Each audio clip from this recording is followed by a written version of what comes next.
Congolais, mes très chers compatriotes, dans la marche d'une nation, certains moments exigent davantage que la gestion du présent. Ils commandent d'envisager l'avenir avec lucidité et de le préparer avec courage.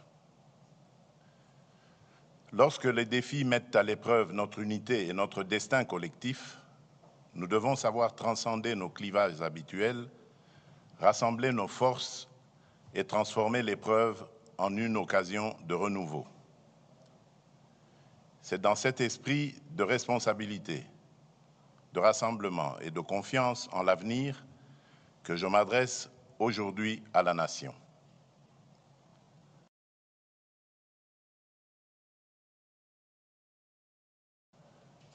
Depuis son accession à l'indépendance, notre pays a connu de grandes espérances, de remarquables élans de courage et des victoires dont nous pouvons être fiers. Mais il a également traversé des crises qui ont éprouvé son unité, affaibli ses institutions et retardé l'accomplissement de son destin collectif.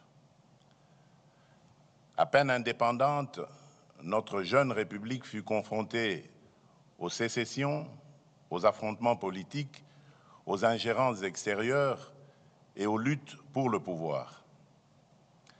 Vinrent ensuite les longues années de forte concentration du pouvoir, les convulsions d'une transition difficile, les guerres successives, les violences communautaires, l'affaiblissement de l'autorité de l'État et la prédation de nos ressources.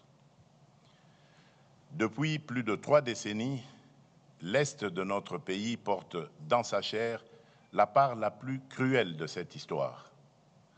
30 ans, ce n'est plus une crise passagère, c'est une génération entière qui est décimée.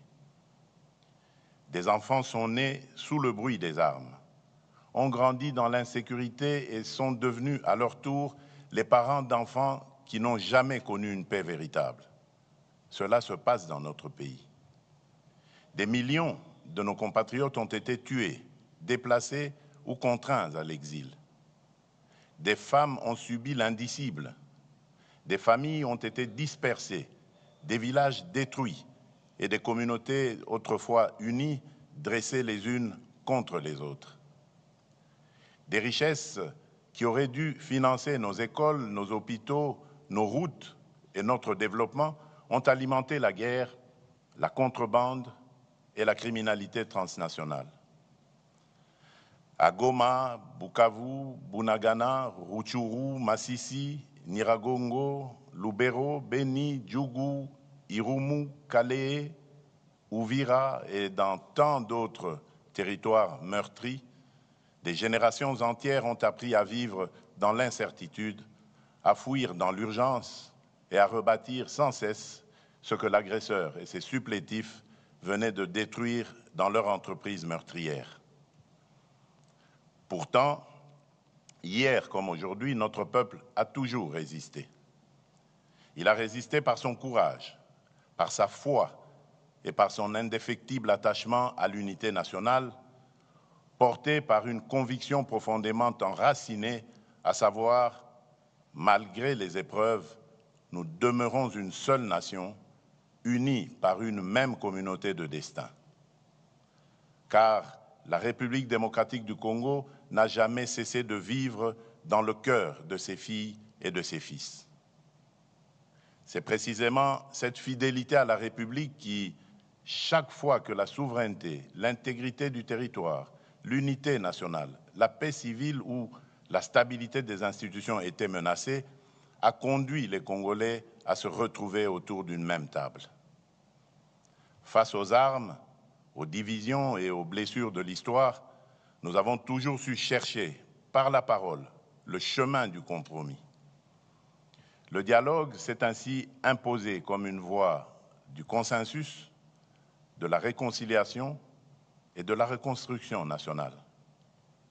Nous avons connu des tables rondes, des conférences, des concertations, des forums et des négociations.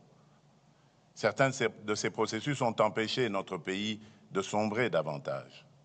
D'autres ont permis de restaurer les institutions, d'organiser des transitions, de mettre fin à des affrontements ou de rouvrir la voie démocratique.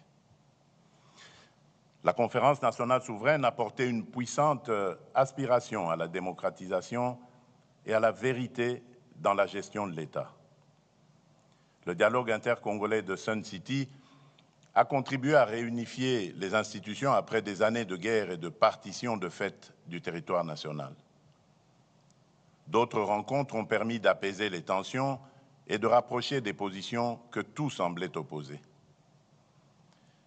Ces processus ont produit des accords, des résolutions et des engagements importants.